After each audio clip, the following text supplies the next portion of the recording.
Perfect, man. You know, all right. How's it going, Christian? Nice to meet you, man. Yeah, nice to meet you. Thank you so much for your time. And yeah, man, really pleased to have you as our third guest on the Rising Fighter podcast. It is yeah, man, it's an absolute honor to have you. I know we've been speaking since December, just towards the end of December.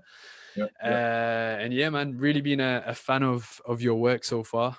You know, some amazing fights, an unbelievable record. You know, so three awesome wins, two by armbar, one by TKO, all in the first round. So yeah, man, absolutely amazing stuff. I know you're ranked eighth. You're the eighth ranked welterweight in Michigan, according to Topology, and Okay. also the 19th ranked um, person in lightweight. So, I mean, I know Michigan have got a population of 9.9 million. So, I mean, ranked eighth in welterweight is absolutely awesome, man. So, it's an absolute honor to have you. And yeah, man, I just wanted to understand a little bit more about yourself, a little bit more about your journey, and yeah, just hear how everything's been going for you guys. Yeah, man. I definitely appreciate you following what I've been doing. Yeah, I think it was probably December since we started talking, exchanging messages on Instagram. This is my first podcast. I will throw that out there. I'm not sure if I was more nervous in Nice, the first podcast or nice. hopping in the cage in 3 weeks, but um, yeah, man, I'm excited to talk to you, and I'm ready to answer any questions you have. Thank you very much, man. I appreciate that. So yeah, just to get started off, man. I know, you know, I've done some research, and I know you've been fighting for quite a while now. You know, you're an experienced fighter. I know that you had your first fight in 2013, and then you had one in 2015. I know you train out of Garcia Jiu-Jitsu. Yes. Yep. With the head coach Andreas Garcia, is it? Yes, sir. Yep. Adres Garcia. Awesome, man. So yeah, tell me a little bit more about, you know, your journey and, you know, what got you into MMA to begin with. Actually, what started it, I was a new kid in Owasso, Michigan, at Owasso Elementary, or actually Owasso Middle School. And our lunch monitor, her name was Julie Frederick. Her and her husband owned a martial arts gym. And it turns Wow. out their gym was about 3 blocks from my house at the time. So I just decided to walk over there one night. I walk up there and knock on the door, and Charlie answers the door.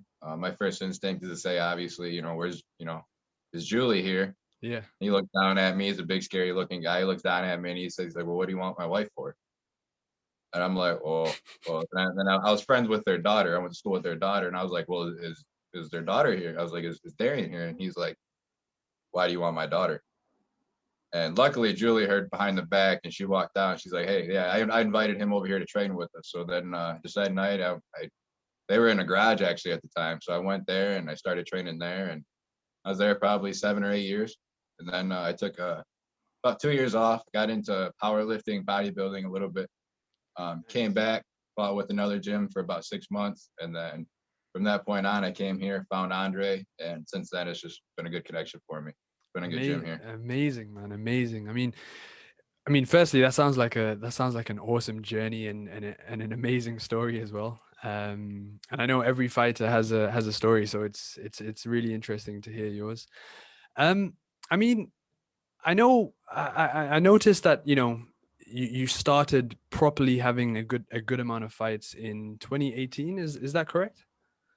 Yeah, I my first fight was like you said, was it 2013 or something like that? 2013, yeah.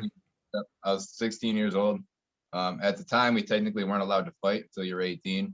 Oh So I shit. had been Okay. training since I was about 12 or 13. So they came up with some different rules, which was technically no knees, no elbows, which are normal rules depending on what state you're in. Yeah. In Michigan, when you're 16, they take away no knees, no elbows, and that was my first fight there. And then I took a little time because I waited to turn 18 before my next fight. And then just the hop around between a couple of gyms, some injuries and stuff like that is what really stalled my career at this point. So 2021 is kind of the year that I'm hoping to get past all of that and finally make the rise that I need to. No doubt, man. No doubt. I mean, I have no doubt that you're gonna make that rise very soon. And yeah, man, it's an honor to be able to witness that. And yeah, it's amazing once again to have you on this podcast as well. So I know you mentioned when you sort of took that little break, you were doing a bit of powerlifting. I'm guessing that time was a good time for you to kind of grow and work on some really cool things. Yeah. My gym at the time, they decided to close doors. I graduated high school at the time, and then I just, a couple of years, I started getting into lifting. When the gym closed, I was kind of nervous about going other places yet, so I just kind of just hung out, did my own thing, got into just kind of changed my mentality a little bit in that time. Before it was just, go to the gym, train, do what my coaches said, and then in that 2 years is when I really learned to take care of myself outside of the gym, not just what my coaches are telling me. Of So, course. and put in that extra work on your own, stuff like that. Awesome, man. Awesome. And I know you're currently training out of Garcia Jiu-Jitsu. I know in the past you've had quite a few gyms. How many sort of gyms have you been training at? And what's been your favorite gym so far? I started out at Striking Dragon Martial Arts in Owasso, Michigan. Um, I was there for would have been about 7 or 8 years, couple on and off months there. And then when I took my 2 years off, well, before I took that 2 years off, we would cross train with another gym, Kelly True in Flint, Michigan. And so I was familiar with them. So when I decided to come back to MMA, I was like, I'm gonna go check them out, and that's what I was familiar with at the time. And then from there, just went on. That I met Andre, and I trained with Andre a few times, and it was a good connection with Andre. He's taught me quite a bit the last couple of years that I've been with him. So Awesome, this man. this is where I feel I'm my best at. So Yeah, and that's the most important thing, isn't it? To feel extremely happy where you are. Awesome, man. Awesome stuff. And I know Andre is a black belt in BJJ and in Sambo. That is incredible, man. How has it been since you made that transition to train with him at Garcia Jiu Jitsu? um, I mean, honestly, the name is Garcia Jiu-Jitsu, but my striking has literally it's went from here to here. I actually just found an old video on one of my old Instagram pages, and I sent it over to Andre. I'm like, man, you gotta check this out. Yeah, You gotta see where I was at before, man. Like it's crazy the difference of where my striking went. My ground, obviously, he's a black belt in jiu-jitsu. My ground's improving. I'm doing everything I can to improve that, but I feel he's really helped me with my striking. And then I was a striker before, so he helped me get to another level that I didn't think, or that I didn't have the ability to get to without that help. So it was that alone that made a big difference. And he's kind of took me under his wing to teach me a lot of stuff that he does himself. So yeah, it's all worked out for me here. amazing, man, amazing. And I mean, speaking of your strength and your background being in striking, you've had two first round finishes via the armbar, so I mean your jiu-jitsu skills are amazing as well, man. And what would you sort of credit that to? What would you say it's from when you started, or have you started picking that up recently? Because it looks like that sort of comes natural to you as well. Yeah, those arm bars, they just kind of happened. I don't remember. I mean, I remember it happening. I watched it after, but we came to the ground. Next thing I know, I have an arm. Get to finish from there, and this is how it happened. But my old gym, where I started out striking dragon, it was a Kempo karate school, so they're real big on striking. We did a lot of groundwork too, obviously, but it was just a lot of sparring, a lot of rolling, a lot of repetitions. A lot of things just became natural. And then when I came here, sparring, we get some real intense sparring here, some real intense rolls, and from there, everything just again became more natural, and kind of kept progressing. Awesome, man. Awesome. And I mean, how is the sort of fighting landscape in Michigan? I know, you guys have produced some awesome fighters over the years. How has it been training, representing Michigan? Because for us, all of us over here in the UK and in Europe, it's the American fight scene is amazing, man. So yeah, I mean, how has it been representing Michigan? I love it. There's a lot of killers in Michigan, so to stand out, you really have to put your work in. You're not just gonna wake up one day and be the top dog in Michigan. You're gonna have to come in and put your work in. And I feel like Michigan really has the ability to produce those fighters, because I feel like our rule set is a little more realistic to the pro levels, and when you go on from the amateur levels. I know not everywhere, but not a lot of states allow, a lot of states in Michigan, they make you wear, in the United States, they'll make you wear shin guards. Certain states you can't do ground strikes to the head. Yeah. When you're in Michigan, depending on the show you're fighting on, you can knee to the head, you got elbows, you got head kicks. It's fair game here, So then I feel like that really makes a difference between, amateurs and making the next level or the next step forward to the pros. For sure, man. I mean, in that case, it sounds like the level of amateurs that you guys are producing are almost, I mean, if not at pro level in other countries and stuff, right? Yeah, we have a lot of amateurs here that could be pros. We got a lot of amateurs that train constantly with pros. I train occasionally with pros, so we're all working together. It's not, you walk in, that's pro over there. I mean, you walk in, everyone's getting work together. Yeah. So it's just amazing, a good vibe man. for everyone. Amazing. And I mean, I know, last year we had a bit of a crazy year with, COVID, hitting the flipping world. How has it been, how was 2020 for you? And, how did you have to sort of adapt in terms of training? And, did it affect you guys in any way? How was 2020 for you guys? It affected us at first when COVID first hit. Obviously, it was a big mystery for everybody. So we shut the gym down for a few months. In between that time, I mean, people can say what it was, but I still had people coming over. We still had buddies that I trained with. We still trained in my garage. We put mats in the garage. We got heaters out there. We hung bags up. We stayed active. And actually, I feel in between that time, I did some of my best work was during COVID. Because once we got a few months in, we eventually opened the gym back up, and it was just we stayed active in between a time. A lot of people were sitting. So Yeah. I felt like I got in pretty good shape during that time. I came back and not the best shape I could have been training at the gym all the time, but I came back fairly decent for the situation. Amazing, man. Amazing. And what were you working on the most? I mean, were you kind of doing a bit of everything, or were you, focusing on one particular thing?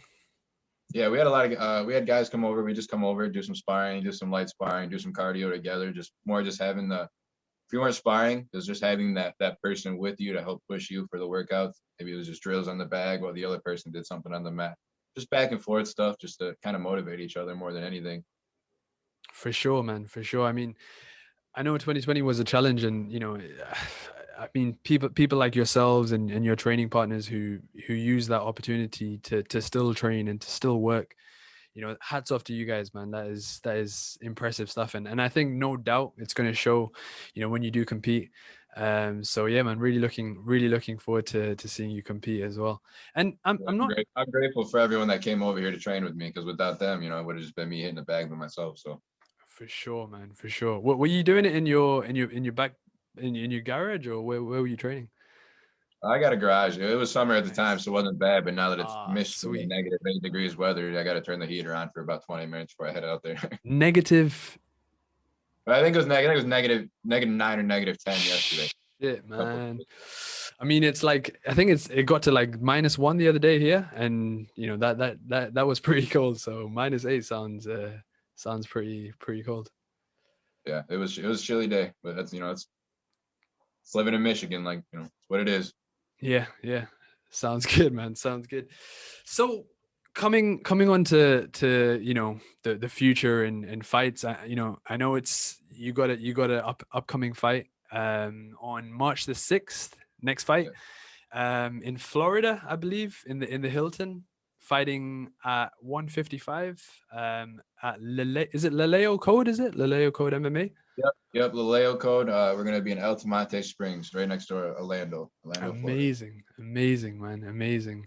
And I mean, yeah, how did that fight come about for you guys? Well, Michigan, they're not allowing us to fight at the moment. I think pros have to go, but amateurs cannot.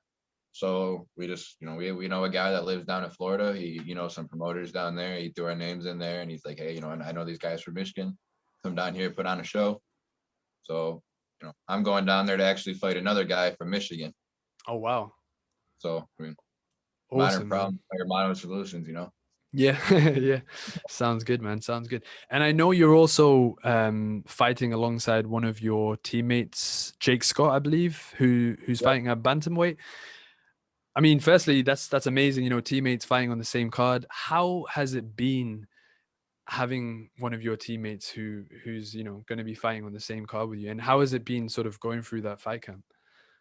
I prefer it. I like having at least 1 or 2 other people like that. Gives me someone to train with the same mentality. It's training every day is one thing, but when you have a fight schedule, then you come in to train, you're in there on your own. So when you have people around you to kind of help you with that mentality, to know what it feels like to help you prepare, that makes a big difference. And he's 0-0. He's never fought before, so I'm excited to see what he goes in there and does. He's pretty quick in the gym. His hands are pretty quick, and I'm excited to see what he does in there. Amazing, Just put man. on a And good show for everybody. yeah, for sure. And he looks in great shape as well. So I mean, it sounds like you guys are producing some really high level fighters, and yeah, man, really looking forward to seeing you both on there as well. How has fight camp been for you? Because I know you were a little bit sick towards the end of last year. How has this fight camp been for you, and has it been different to any fight camps that you've had in the past? Yeah, the big difference this time around is just the small work I'm putting in again on my own. Putting a lot more work in outside on my own, a lot more cardio in on my own. Just a Nice. lot more things to help take care of my body.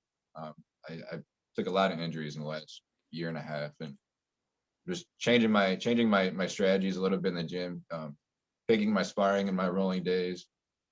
Just kind of taking the days off that I need to, eating the way I need to. Now I have a nutritionist. His name's Andrew Cataldo. He's over at Primary Prevention Physiotherapy in Flushing, Michigan. He's done great. He's helped me with my diet. He's helped me with my strength training. So, and that's another thing I've never done before. It's all been on my own. And I made a big mistake the last time I cut the 155. So I made sure it wasn't going to happen again. And I hired the right person to do it. So, help me get to where I need to. And Amazing. that to me, that's the big difference this time around. Amazing, man. Amazing. Would you say that since you first started fighting in 2013 to now, would you say that you're a complete different fighter, and with a different sort of mindset? Yeah, if you watch all my videos, they're all kind of different. My hands might be held a little different. My style might be a little different, but a lot of it just goes back to my training, the type of training I did. It was, we sparred all the time at Striking Dragon, and here at Garcia, we spar all the time, and that really shows in my fights. And I've been in fights where I didn't get as much sparring, I didn't get as much, enough work with other people, stuff like that. And I go in there and I can feel it. I can feel the difference. And Andre pushes me to a point that makes me have to fight. So he doesn't take it easy on me. He makes me survive, and I think that's the big difference this time around. Amazing, man. Amazing. And I mean, those are the kind of situations that you want to be put in, you know, before heading into your fight, because that helps so much, doesn't it? Those intense And that, sparring that's where that's sessions. where it becomes natural, and that's where you learn to really focus under pressure. And when you start getting caught, you start getting digs. That's when you really gotta learn to lock in and just let it go. And that's what your focus is on. For sure, man. For sure. It's almost like the closest that you can get to an actual fight, isn't it? Pretty much, yeah, I would say so. Yeah. Awesome, man. Awesome. And how many times do you guys spar per week? And how is your sort of training schedule? I mean, what does it look like? Mondays and Tuesday, or Mondays and Wednesdays, we have Gi Jiu-Jitsu. Tuesday, Thursday, and Friday, we do Muay Thai, MMA, no gi type classes. Friday night, we have an open mat to come in for anyone to do whatever. We usually get a lot of sparring on Friday nights. Thursdays and Tuesdays after class, we get some light sparring, and then the weekends is when we really come in and start to beat on each other.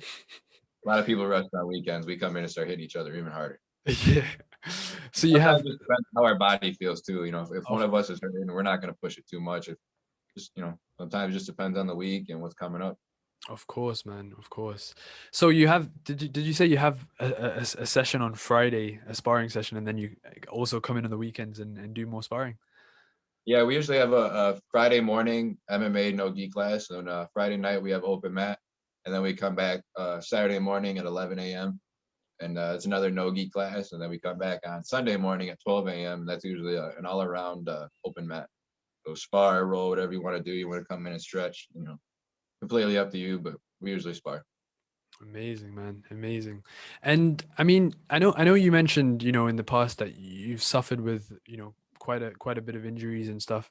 How are you how have you used that experience with your training now, going into this fight? Before I would spar whenever I had an opportunity. I would come in on Sunday. It didn't matter how I felt. I was sparring. Um, I like to spar. I love striking, so sometimes I tend to overdo it, and I don't. I should, some days I should just come in on Sundays and flow roll, but I like to come in and spar quite a bit. To me, it's fun. It's my best cardio. Um, but this time around, I'm like I said, picking my days. I feel like that's the big thing. Not sparring and rolling every time I have to. It's if today's a good day and my body feels okay, I'm gonna do it. If I'm sore, it's if I'm gonna push it if I'm sore. But if it's to the point that I'm hurt, I'm not gonna push my body past that point. I'm gonna give myself the rest I need. It's just as important as training every day. Of course, man. Of course. I mean, it's so important to train smart, isn't it? Especially as you progress through the years, because it just takes so much, like you said, it takes so much toll on your body that you just got to keep recovering and stuff. So amazing, man, amazing. And I know we mentioned the fight is in Florida, in the Hilton. That is amazing. How are you guys going to be traveling over to Florida? Because I know I mean, I know the flight's about 2.5 hours, and the drive's about almost one whole day. How are you guys getting over there? Are you guys flying?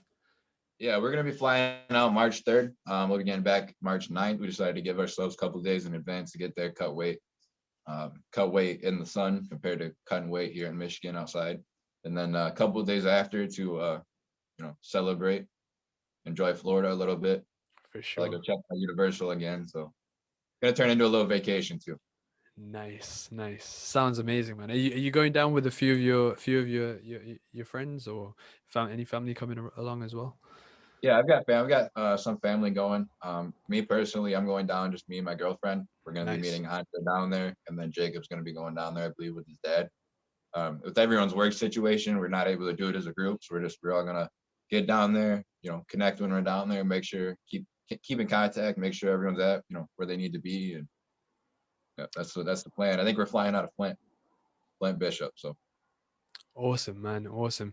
And I mean, I think it's almost like perfect timing. I know a lot of people can't travel right now, and I know, there's restrictions on the amount of people that can, attend these events. So it's amazing that it's happening at a time when, pretty much the whole world is online. So, to tune into your fight, is it a live stream, or how can we watch your fight? don't quote me on it, but I do believe I saw a post saying that there would be a live stream on the Leleo code on the Facebook page. I'm Nice, gonna look nice. into it, try to make a post for everyone on Facebook and put it on my story on Instagram so everyone has an idea. But for Awesome. sure, I'm not sure yet, but I believe there is going to be a link for it. Awesome, man. Awesome. I mean, for sure, man. If there is, we'll definitely share it, and we'll be tuning in as well. What time are you fighting? Time, I'm not sure. I know it's an earlier event, being the COVID situation. I think they have a 10 o'clock curfew or something. Um, we had a buddy from another team go down there and fight, maybe a month ago, and he said they were out of there in time to go watch the Conor McGregor fight after. So Ah, nice, nice. So it finished nice and early. done by 10. It shouldn't be too late of a show. So I'm guessing probably between 5 and 7 o'clock. 7 and 8 o'clock. I'm not really sure. But Awesome, man. Sounds good. And I know, this fight is in March. Your first fight of 2021 in March. What are your plans for the year ahead? And how many times are you ideally, in an ideal world? I know COVID's still very much in the scene, but ideally, how many times are you looking to fight? And what are your plans for this year? I like to stay more consistent this year than I have been in the past. I think that make a big difference in my game, being able to get in the cage more. Um, but it's yeah. Awesome, man. Amazing, And amazing.